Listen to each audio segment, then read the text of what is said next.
all familiar with how to save documents and presentations that we create in Microsoft Office programs such as Microsoft Word and Microsoft PowerPoint.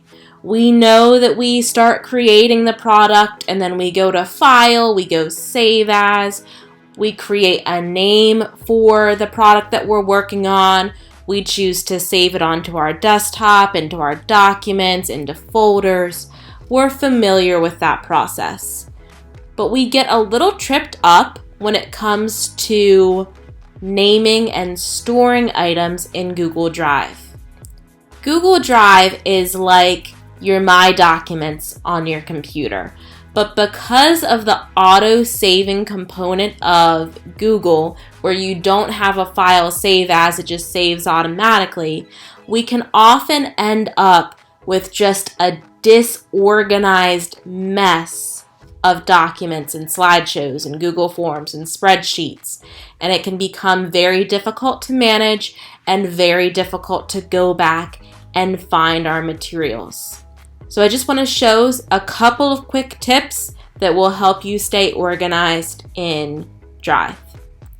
So here I have a document that was shared with me. I was provided the link to this document, but I am not the creator. So it is not yet stored and organized in my Drive. In the upper left, I will see the name of the document.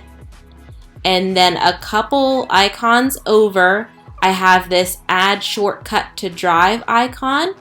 If I click on that icon, and then I click into my Drive, down in the bottom left, I have a button to add a new folder. So maybe I click on that and I make this all of my virtual learning materials. So I'll call this virtual learning.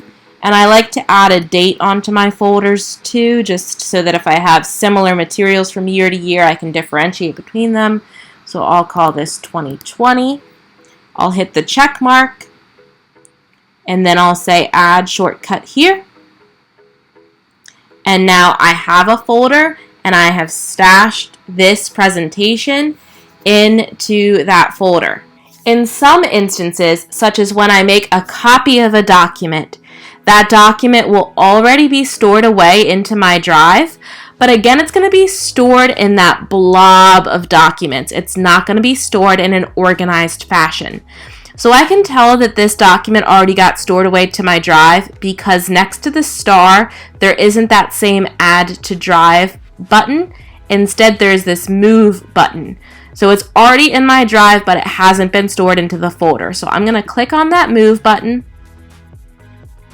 And then I'm going to scroll down to that virtual learning folder that I already created. Here it is, Virtual Learning 2020. And I'm going to go ahead and click into it.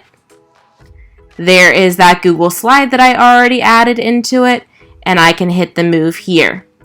If I wanted to, I could go ahead and create another subfolder. So I could do Summer Virtual Learning Note Takers. Hit the check mark, and now there is a subfolder that I can move it into. Okay, but I'm basically following that same process for every document. Either a document that I create or that's shared with me.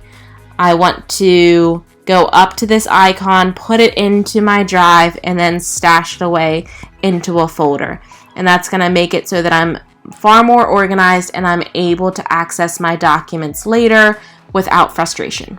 Now, when I go to drive.google.com, I have this nice organized list of folders to click into.